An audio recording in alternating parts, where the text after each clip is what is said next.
Welcome to this episode of The Common Sense Skeptic, now celebrating our 3rd anniversary of producing YouTube episodes and exposing some of the wildest claims made by the world's most famous, richest, dumbest people. Those who have accumulated cult followings, despite their public personas being largely fictional. Today, we're going to take a break from cracking on Elon Musk to focus on another well-known personality who has generated a huge cult following. A former kickboxer known as Andrew Tate. Also, to a lesser extent, his brother Tristan. Kimball. This guy. The tag-along younger brother who's going to go down with the flaming coattails he's been riding his entire life. See, unfortunately for little bro, Tristan hitched his wagon to someone who made his fortune not by getting the shit kicked out of him, but by pimping little girls across the internet, some of whom may have been younger than 16 years old. And if the look on his face in this recent interview clip is any indication, Tristan is finally starting to realize his choice to partner up with and mirror his psychotic brother may have been a poor one.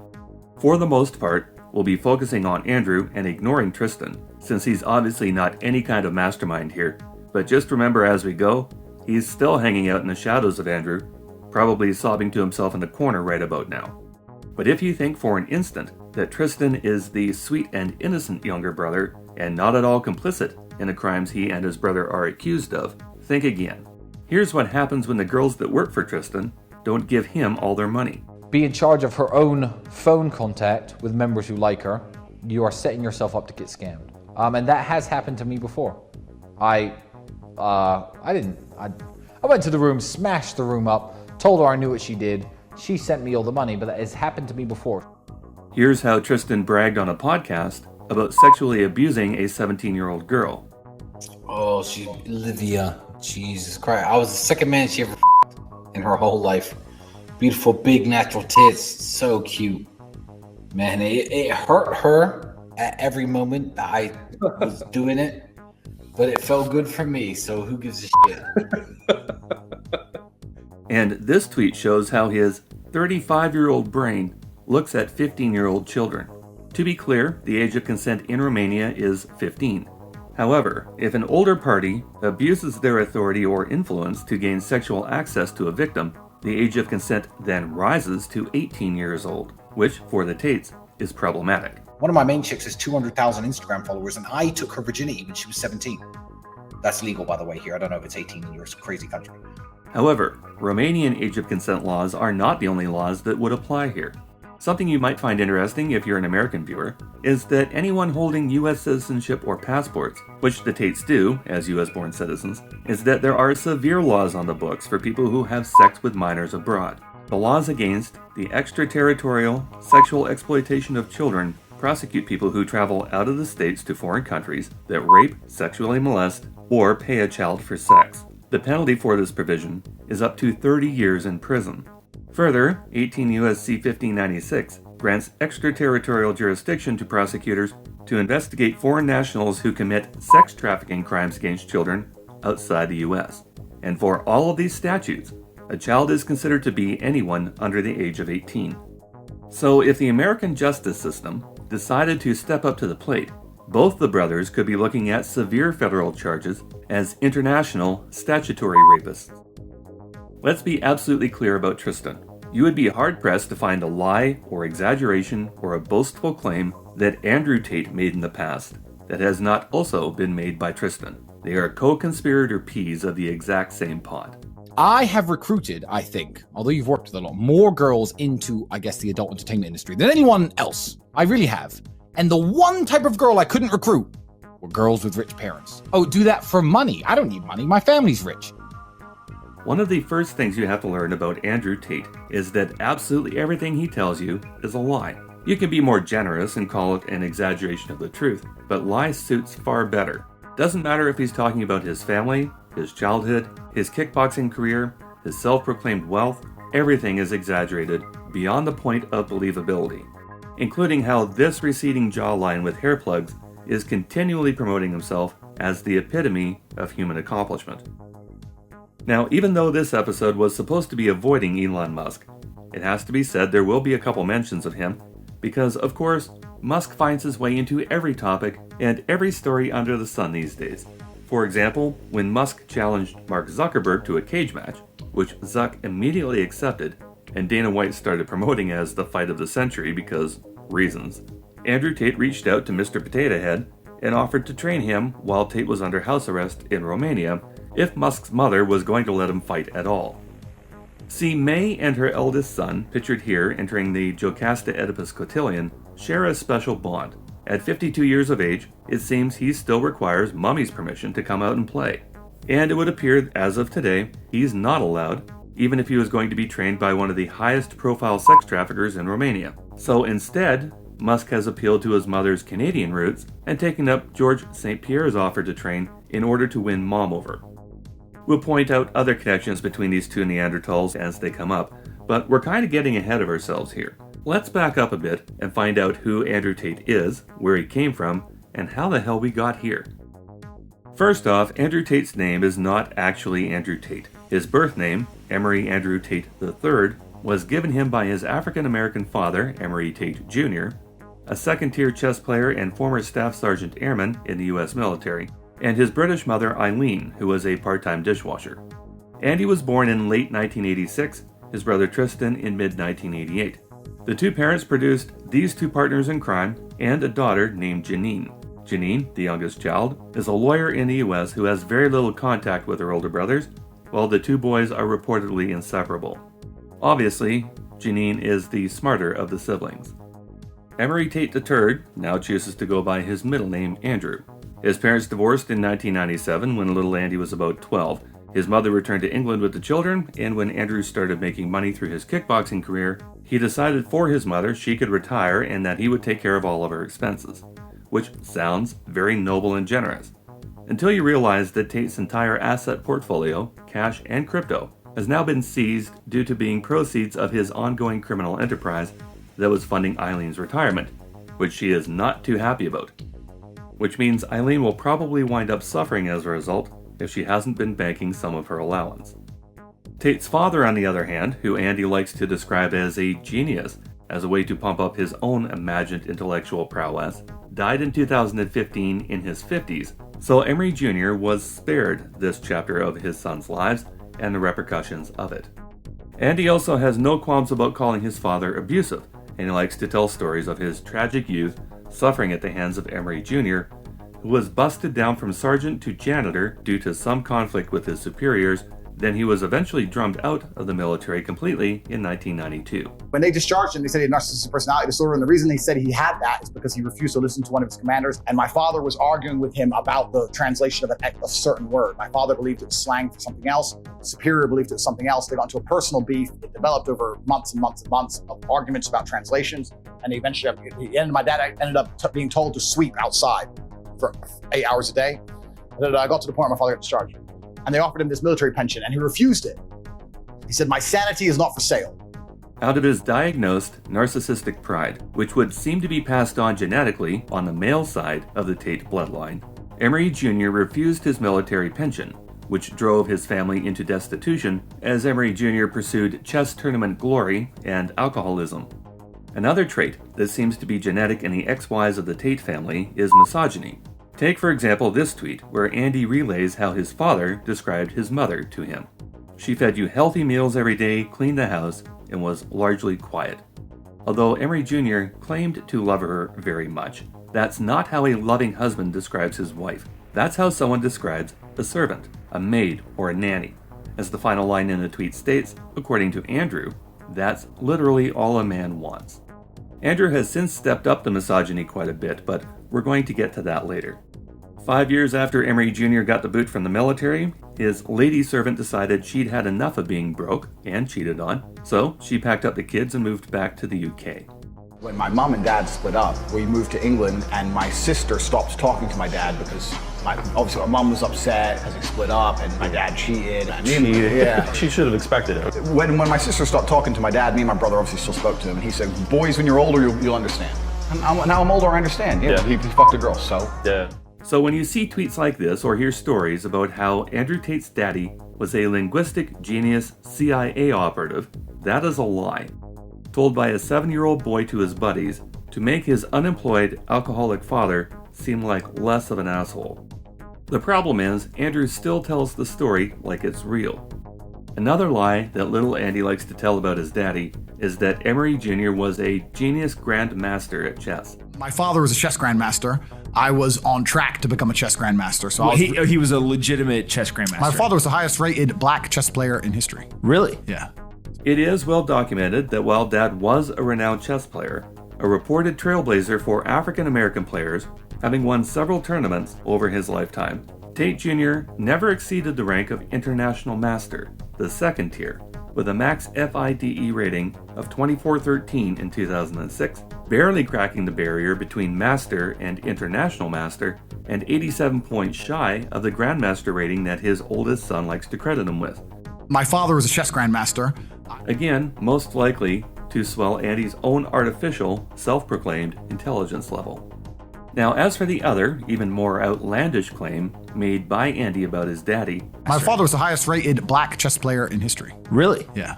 Emery Tate was not, in fact, the highest rated black chess player in history. That honor belongs to Jamaican-American Maurice Ashley, who was the first black man to achieve Grandmaster in a game of chess, receiving that honor in the year 2000, 15 years prior to Emery Jr.'s death.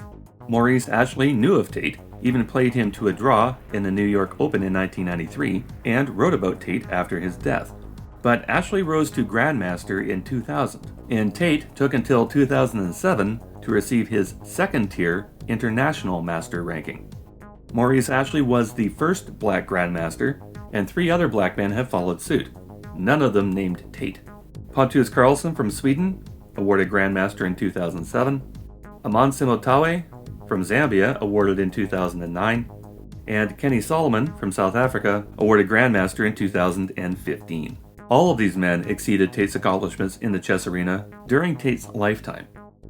In the same vein, Andy likes to tell the world that he himself was a chess prodigy, winning the Indiana State Championship at the age of 5 with a rating of 1600. Here's a recent tweet that he deleted and a video to go along with it. I was state chess champion age 5 in Indiana, the under 16s. I was the youngest to ever win it. I remember I was sitting there across from some 16-year-old. When you're like 5 and a half, that's scary, right? And I remember when I beat him, he cried. That made me happy. I was like, ha! Not so big now. Hold on. At 5 years old, Yeah. you were the Indiana State chess champion. In the under 16s, yeah. So I was the youngest to ever win it. So I was on the way to becoming a grandmaster. That is the story told by little Andy Tate. Wonder how truthful it is. Well, the US Chess Federation has all the records, so let's see what they say. Here's little Andy's USCF profile, going by Emery Tate III.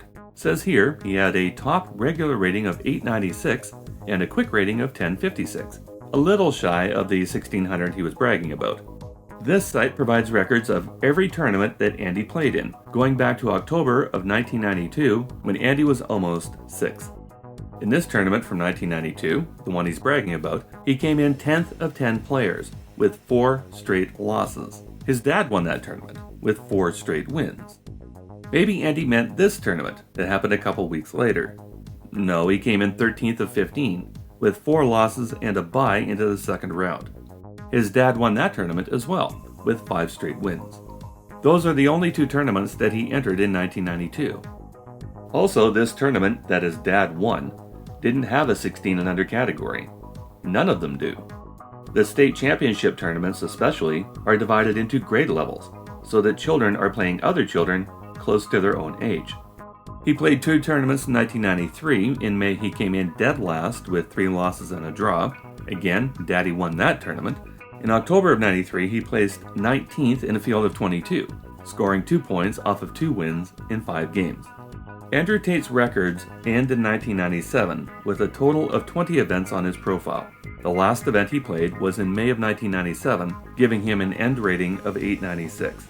Earlier that year, he played the Indiana State Championships in the 6 and under category in April, placing 76 in a field of 144 players, so didn't break the top half. 64-player state tournament in January of 1997, where he placed 21st in the 6th grade and under. January 1996, in the state 3rd grade and under championship field of 64, he came in 21st again. In January of 1995, same tournament level, 3rd and under, same finish, 21st in a field of 65. And in all the other registered tournaments he played between 1992 and 1997, Tate never took a top place finish, ever.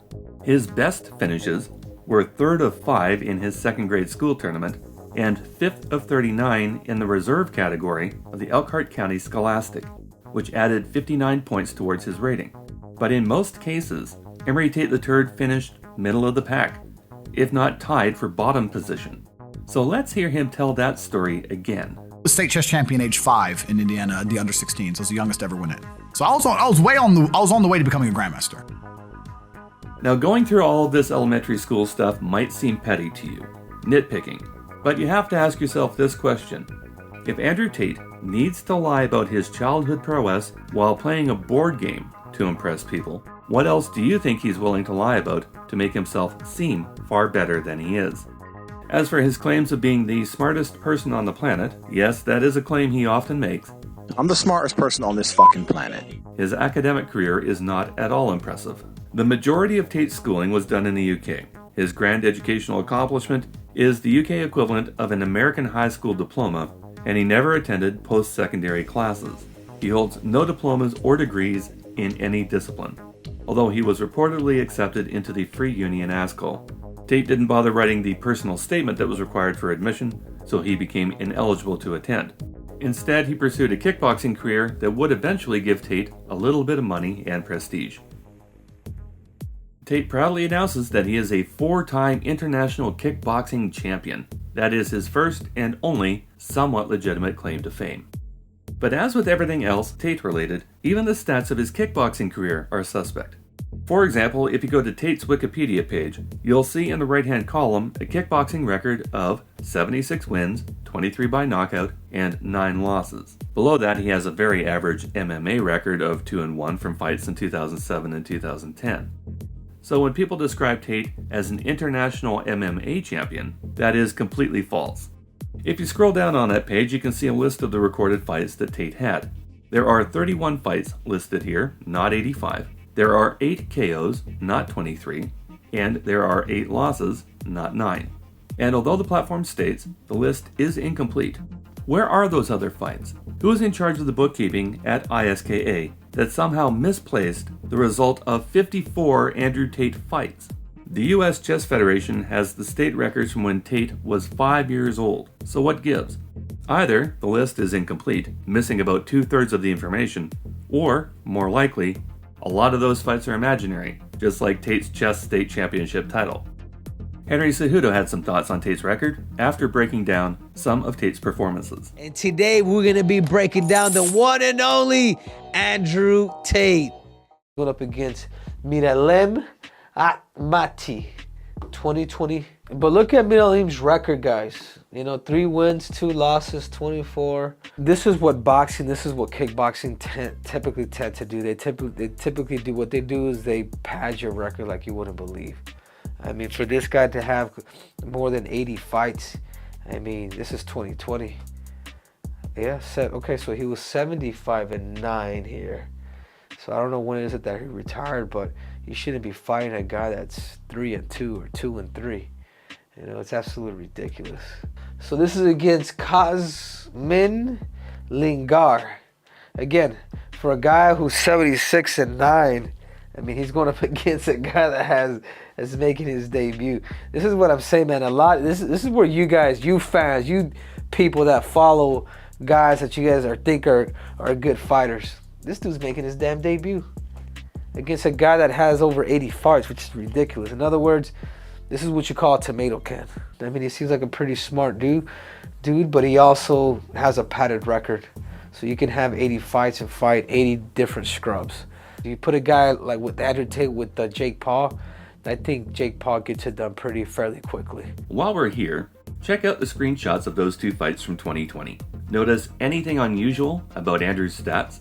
When he was fighting the guy that was 3-2, Tate's record on the screen was 40-7. 10 months later, when he was fighting the tomato can, his last fight on record, by the way, Tate's record had somehow jumped to 75-9. So his true record is anybody's guess. Regardless of his actual record, Tate's ability in the ring as a strict counter-striker was not strong enough to impress Arthur from the channel YouTube Boxing. We'll let him explain why. Andrew Tate does have kickboxing skills. He's fast for his weight and has good reflexes, but he lacks kickboxing basics. He's not a championship caliber fighter. Tate is a tough mid-tier fighter. If he really was a world-class fighter, he would have been willingly invited to compete in K1 or Glory, because Andrew's peak came at a time when both leagues existed. Andrew himself said that in this world, you need to earn everything. Things find their value if they are difficult to achieve. Unfortunately for him, he did not achieve the title of a real-world champion in kickboxing. Andrew Tate guy, if you were wondering, is he legit or is he just, so-so? He's so-so. Any kickboxer who's half decent at his weight class within Glory or 1FC, any of those guys are going to annihilate him. Arthur, the narrator, also describes ISKA, the International Sport Karate Association that became the International Sport Kickboxing Association, the organization through which Tate won his titles. ISKA is one of the international bodies regulating sport karate and kickboxing matches. The pool of athletes competing in this very narrow fighting style is nowhere near that of boxing or kickboxing. These types of kickboxers typically do not do well in MMA. These tournaments are rather semi-professional for those who could not get into the major leagues. To make it clearer, being an ISKA champion is like in MMA being a Bellator or 1FC champion.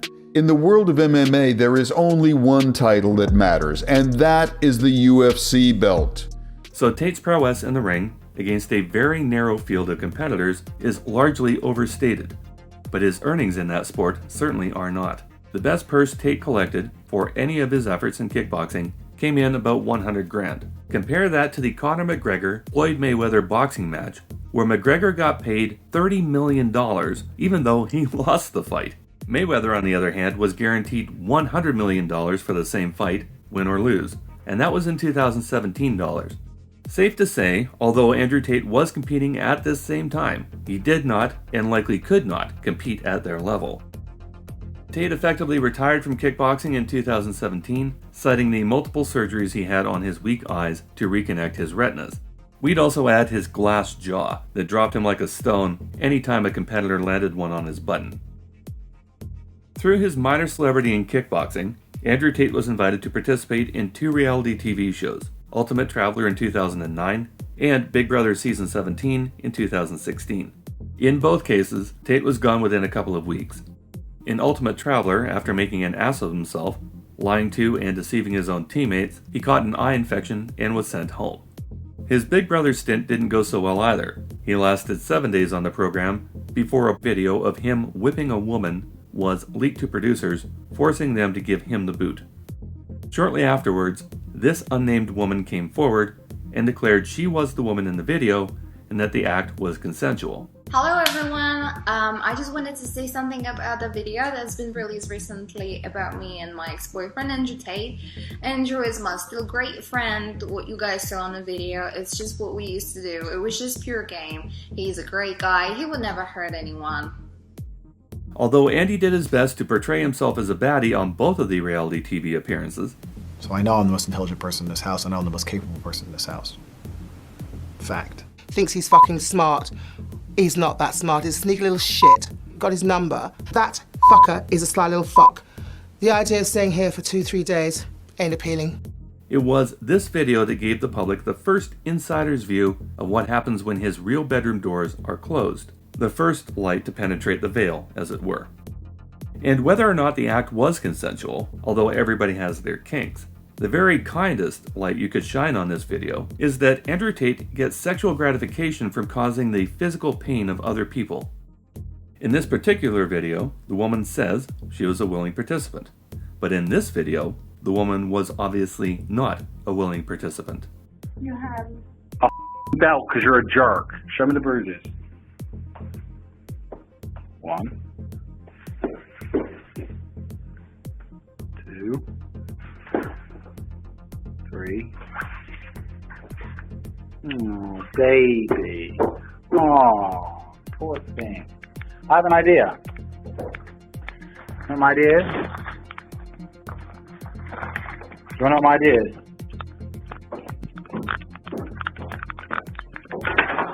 That's right, lock the door, you. You knew I was gonna beat the out of you. If you behaved, I wouldn't have to hit you, would I? You don't. Get out. You can't stay in there forever. So, on camera, we have Tate admitting he bruised her with a belt, then threatened to beat the out of her after she locked herself in the bathroom. What a man's man. To take it one step further, here's an audio recording of Andrew Tate describing exactly how he strangled this particular unwilling victim during sex. Am I a bad person? Because the more you didn't like it, the more I enjoyed it. I fucking loved how much you hated it. Turned me on. Why am I like that? Why? I am one of the most dangerous men on this planet. Sometimes you forget exactly how lucky you were to get fucked by me. Would you rather me pin you down and make you do things you didn't like, or would you rather fuck? You didn't like that I was thinking I can do whatever I want to you. That's what it is. I'm the smartest person on this fucking planet. Are you seriously so offended I strangled you a little bit? You didn't fucking pass out. Chill the fuck out. Jesus Christ, I thought you were cool. What's wrong with you? Such a man. Even went the victim blaming route on that one, because that's how a top G handles ungrateful bitches that don't like being choked while they're being raped. The lady in the first video, the one publicly exonerating Tate, will be making another appearance in part 2, so we're going to put a pin in her for now. But suffice it to say, she played a major role in the violence other women suffered at the hands of Andrew Tate, who seems to have no problem committing violence against women, whether it is consensual or not. I got up and looked at him and went, "What's wrong?" She said. This guy literally laid there and went, "I'm just debating whether I should rape you or not," and started strangling me, forcing my trousers off me. I was trying to keep them on and he started screaming at me, "Take the effing trousers off, bitch." Tate then raped her, Amelia said. As he did, she said, he continued to choke her, saying things like, "Who do you belong to?"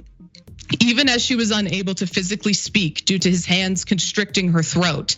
He's like, "Effing say it, bitch. You're not effing saying my name. Say my effing name.